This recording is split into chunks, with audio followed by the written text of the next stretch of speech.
السلام علیکم ورحمۃ اللہ وبرکاتہ۔ اللہ سبحانہ و تعالیٰ نے ارشاد فرمایا، اے ایمان والو اچھے کام کرو،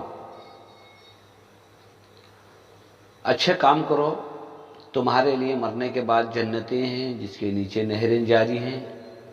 اور وہاں تم ہمیشہ ہمیشہ رہو گے۔ میرے بھائیو، دنیا کا بھی ایک دستور ہے، دنیا میں اگر کسی چیز کو پانا ہے، اچھی چیز کو پانا ہے تو اچھی محنت کرنا ہے، اچھی چیزوں کو پانا ہے تو اچھی محنت کرنا ہے، مہنگی چیزوں کو لانا تو بہت زیادہ پیسوں کی ضرورت ہے۔ میرے بھائیو، مرنے کے بعد بھی اگر ہمیں اچھا مقام ملے، ہمارے ساتھ اچھے معاملات ہوں، عذاب سے، ہولناکیوں سے، حشر کے دن کی وہ تکلیف مصیبتوں سے اگر ہم بچنا چاہتے ہیں تو یہ دنیا ہمارے لیے امتحان گاہ ہے، جہاں ہمیں اچھے کام کرنا ہے۔ اچھے کام سے مراد یہ ہے کہ بھئی سب سے پہلی چیز یہ ہے کہ ہمیں اللہ سبحانہ و تعالیٰ کو پورے ایمان، پورے یقین کے ساتھ ماننا ہے کہ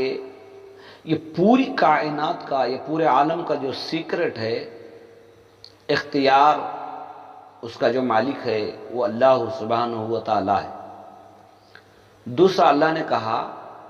ایُّکم احسن عملا، تمہارے ہر کام اچھے ہوں۔ ہر کام سے مراد ہماری بول، ہماری چال، ہمارا لین، ہمارا دین۔ تین چیزیں اہم ہیں انسان کے پاس، ایک ہے علم، ایک ہے مال، ایک ہے طاقت۔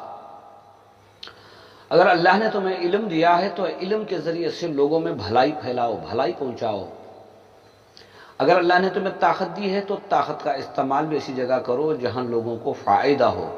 لوگوں کو نفع ہو۔ اگر اللہ نے تمہیں مال بھی دیا ہے تو مال کے ذریعے سے بھی ایسے محتاج لوگوں کو خوش کرو جس سے خوش کرنے کے لیے اللہ تعالیٰ نے قرآن پاک کے اندر کہا ہے۔ میں یہ چاہتا ہوں میرے بھائیوں، میرے مرنے کے بعد کہیں نہ کہیں میرے ذریعے سے لوگوں میں بھلائی پہنچے تاکہ میری خبر اور میرا حشر صحیح ہو جائے۔ دنیا میں انسان کو بھیجا گیا ہے، اپنی مرضی سے نہیں آیا ہے، انسان کو دنیا میں بھیجا گیا ہے تاکہ اس کی آزمائش کر سکے اللہ تعالیٰ۔ اور آزمائش کتنے دن کی ہے یہ کسی کو پتہ نہیں ہے۔ آج کل لوگ بڑا بننے کے لیے، عہدہ پانے کے لیے، مال کمانے کے لیے جو کچھ چیزوں کا سہارا لیتے ہیں، رشوت کا، کہیں جھوٹ کا، کہیں جھوٹے وعدوں کا، اس کا انجام بہت برا ہونے والا ہے۔ کوئی ہماری مدد کو نہیں آئے گا۔ جو میں نے کیا ہے وہ میرے ساتھ رہے گا۔ ایک درخت میں نے لگایا ہے، اگر پھولوں کا لگایا ہے تو میں تو دنیا سے جاؤں گا، لیکن اس سے لوگ اگر فائدہ اٹھائیں گے تو مجھے مرنے کے بعد بھی اس کا اجر ملے گا۔ اگر میں نے کانٹے دار درخت لگایا ہے تو یاد رکھو جن لوگوں کو اس سے تکلیف ہوگی اس کا بھی بدلہ مجھے بھرپور ملنے والا ہے۔ حدیث پاک کا مفہوم ہے، رسول اکرم صلی اللہ علیہ وسلم نے فرمایا، انسان کی دو چیزیں باقی رہ جاتی ہیں دنیا میں، ایک اچھائی یا ایک برائی۔ جو انسان اچھا کر کے جائے گا اس کے لیے اجر و ثواب تو ہے، اور جو لوگ برائی پھیلا کر جائے گا اس کا اجر بھی اسے ملنے والا ہے۔ تو حضور پاک صلی اللہ علیہ وسلم نے فرمایا،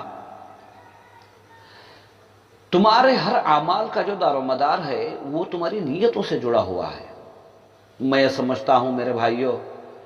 جس چیز کو ہمیں چھوڑ کر جانا ہے ہم اس کے پیچھے بہت تھک جاتے ہیں۔ دنیا، گھر، گاڑی، کاروبار، مال و متاع جو کچھ بھی ہمیں ملتا ہے وہ ہماری سانس چلنے تک کا ہمارا ساز و سامان ہے، لیکن جب ہمیں موت آئے گی، مرنے کے بعد یہاں تک ہم نے دیکھا ہے کہ گھر والے بھی کیا کریں گے، اور جن کو ہم نے ڈاکٹر مانا ہے یا حکیم مانا ہے یا جو کچھ بھی مانا ہے وہ بھی ہماری اس وقت کیا مدد کر سکتے ہیں۔ جبکہ ہم جب مر جائیں گے، دنیا سے جائیں گے، تو جو ہمارا اعمال ہوگا، جو ہمارا کام ہوگا وہی ہمارے ساتھ رہے گا۔ گزری ہوئی زندگی پر توبہ کرنا یہ ایک اللہ کی رحمت کی نشانی ہے۔ گزری ہوئی زندگی پر توبہ کرنا، اور آگے جو ایام یا مہینے یا سال جو کچھ بھی ہماری بچی ہوئی جو زندگی ہے،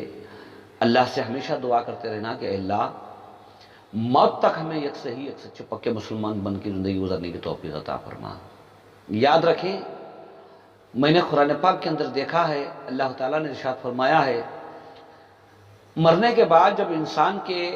کام جو تھے اس کا انجام جب اسے دکھایا جائے گا، جو اس نے کیا ہے، جو وہ کر کے آیا ہے، اگر اس کے انجام کو دکھایا جائے گا، جب وہ دیکھے گا تو یہ تمنا کرے گا کہ یا اللہ مجھے ان باتوں کا یقین نہیں آتا تھا جو قرآن پاک کے ذریعے، علماء کے ذریعے ہم تک پہنچائی جاتی تھی یا سمجھائی جاتی تھی، یا اللہ اب ہم اسے دیکھ چکے ہیں، ہمیں یقین آ چکا ہے، مولا ہم ایک موقع مانگتے ہیں، مولا کریم ہمیں دنیا میں جانے کا ایک موقع عطا فرما تاکہ ہم دنیا میں جا کر تیری عبادت کریں گے، بندگی کریں گے، مال خرچ کریں گے، یا اللہ جو کچھ بھی تو نے ہمیں دے رکھا ہے اسے ہم تیرے راستے میں لگائیں گے۔ اللہ سبحانہ و تعالیٰ کہے گا کیا تمہیں مرنے سے پہلے جو زندگی دے دی گئی تھی اس میں نہیں سمجھایا گیا، اس میں نہیں بتایا گیا؟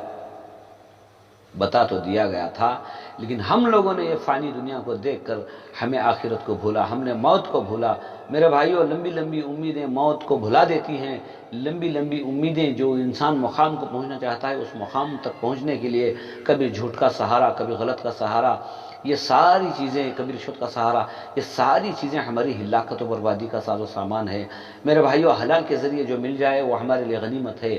حرام کے ذریعے سے، غلط طریقے سے جو ہمیں مقام یا مال جو بھی ملے وہ ہماری آخرت کی تباہی کا ساز و سامان ہے۔ چند روزہ زندگی ہے میرے بھائیوں، کثرت سے لوگ مر رہے ہیں، ہمارے لیے ایک مرنے والا انسان جو جنازے پر جا رہا ہے وہ انسان ہمارے لیے ایک میسج دے کے جا رہا ہے، میرے بھائیوں میں نے تمہارے درمیان اتنے دن یا اتنے سال زندگی گزاری، جن چیزوں کو میں نے چاہا وہ چیزیں اب میرے ساتھ نہیں ہیں، یاد رکھو اے دیکھنے والے لوگوں، کل تمہارا بھی یہی انجام ہونے والا ہے۔ تو میرے بھائیوں، وہ جانے والا جو بھی جنازہ ہے وہ ہمارے لیے ایک پیغام دے کے جا رہا ہے کہ میرے بھائیوں جن چیزوں سے ہم نے محبت کی تھی آج وہ ہم سے جدا ہو چکی ہیں، اور جو ہم نے کیا ہے اپنی زندگی میں